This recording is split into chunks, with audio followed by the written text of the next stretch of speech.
Le règne de Louis XV est très long, puisqu'il s'étend de 1723 à 1774. Sur le plan de l'histoire intellectuelle, il s'agit de la période de développement des Lumières proprement dites, dans un cadre politique relativement stable pendant 50 ans, la monarchie française de cette époque étant marquée par un certain nombre de traits constants qui sont autant de sources de tensions internes. Absolutisme politique conservateur d'un côté et désir de modernisation de l'État de l'autre côté. Affirmation de l'unicité de la foi catholique, rappelons qu'on n'est pas du tout dans un État laïque, d'un côté, et soutien aux sciences, arts et lettres, y compris parfois dans leur développement incompatible avec une orthodoxie religieuse trop sévère, de l'autre côté. Donc, en 1723, à la mort du régent, Louis XV est déclaré majeur. Mais il délègue très vite la réalité du pouvoir à son précepteur, le cardinal de Fleury, dont le long ministère, de 1726 à 1743, marque une période relativement stable dans l'histoire du royaume. Fleury assainit les finances à la faveur d'une situation économique plus favorable. Il exerce un pouvoir autoritaire qui réprime durement les jansénistes et l'opposition parlementaire qui leur est liée. Il surveille les protestants, il tente de manière générale de contrôler les publications plus fermement que sous la Régence. Un épisode remarquable et significatif de cette tentative de reprise en main est ce qu'on a appelé la proscription des romans. En 1738, et peut-être dès 1737, le chancelier d'Aguesseau, sous l'influence d'une campagne anti-romanesque menée notamment par les jésuites, décide de refuser à la plupart des textes qui se présenteraient comme des romans l'autorisation de publication nécessaire, ce qui se traduit immédiatement par leur publication à l'étranger, en Suisse, en Angleterre et en Hollande. Il est vrai que cette proscription des romans se présente aussi comme une réaction à un essor sans précédent du genre romanesque, à la fois sur le plan quantitatif, répondant à une demande croissante du public qui lit, et sur le plan de l'innovation littéraire. Et cet essor, et c'est bien pour cela qu'il y a des difficultés, cet essor marque la diffusion d'une morale laïque, mondaine, qui échappe au contrôle des directeurs spirituels et des éducateurs que sont traditionnellement les religieux, d'où leur inquiétude devant ce qu'ils perçoivent comme un mouvement dangereux de sécularisation de la morale et la diffusion hors contrôle de normes de vie qui échappent à leur magistère. C'est dans les années 30, en effet, que paraissent les grands romans de Marivaux, comme La vie de Marianne et Le paysan parvenu, que paraissent les grands romans de Crébillon, comme Tanzaï est né à Darney, ou Les égarements du cœur et de l'esprit, ou encore le délicieux Sofa. C'est dans les années 30 toujours que paraissent les grands romans de l'abbé Prévost, comme Les mémoires et aventures d'un homme de qualité qui s'est retiré du monde. C'est un récit en 8 volumes, et le dernier volume est devenu l'œuvre la plus célèbre de l'abbé Prévost, la fameuse Manon Lescaut. Mais il fait aussi paraître dans ces mêmes années Le philosophe anglais ou Histoire de M. Cleveland, fils naturel de Cromwell, qui sera son roman le plus connu à l'époque probablement, et aussi Le doyen de Killerine, où il invente une forme de saga familiale. À la mort de Fleury, en 1743, Louis XV, à l'imitation de son arrière-grand-père, Louis XIV, décide de gouverner seul. Il s'appuie sur les conseils de Madame de Pompadour, qui favorise les revendications des milieux financiers et protège les philosophes.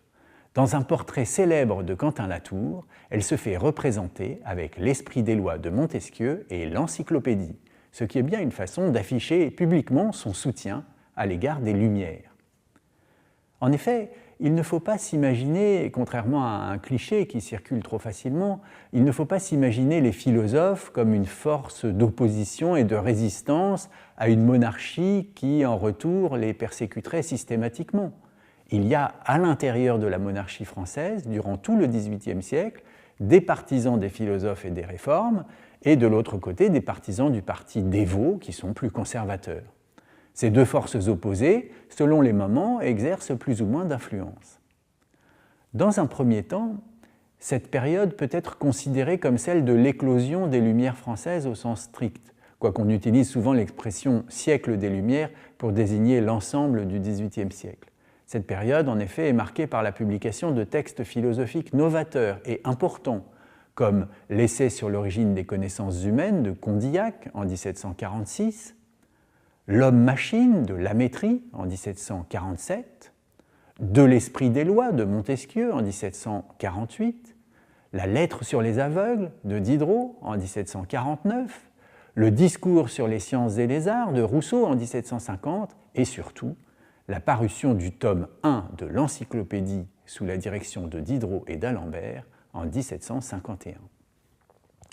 Mais en 1757, la tentative d'assassinat de Louis XV par Damien permet au parti dévot de reprendre la main et de réclamer plus de sévérité envers les philosophes qui sont accusés de semer le relâchement des mœurs, l'impiété, la révolte contre toutes les autorités établies.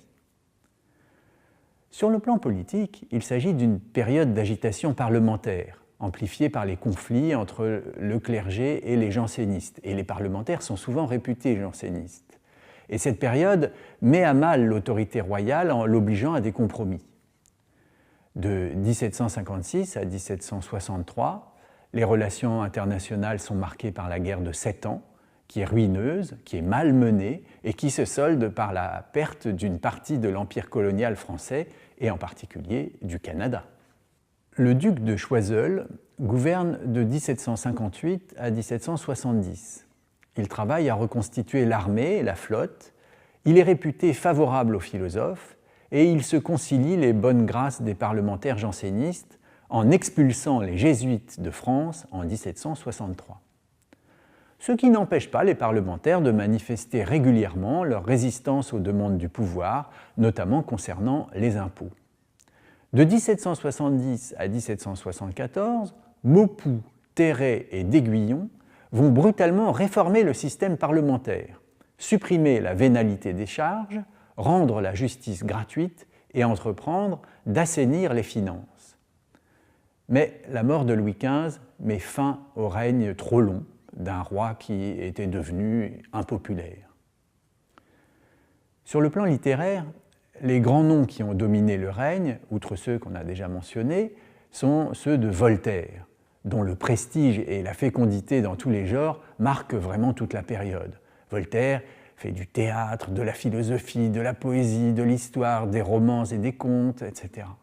Et l'influence intellectuelle de Voltaire, par sa correspondance, les débats qu'il lance, les campagnes qu'il mène en faveur de la tolérance et d'une meilleure justice, cette influence fait de lui une référence inévitable pour tous ceux de la génération suivante.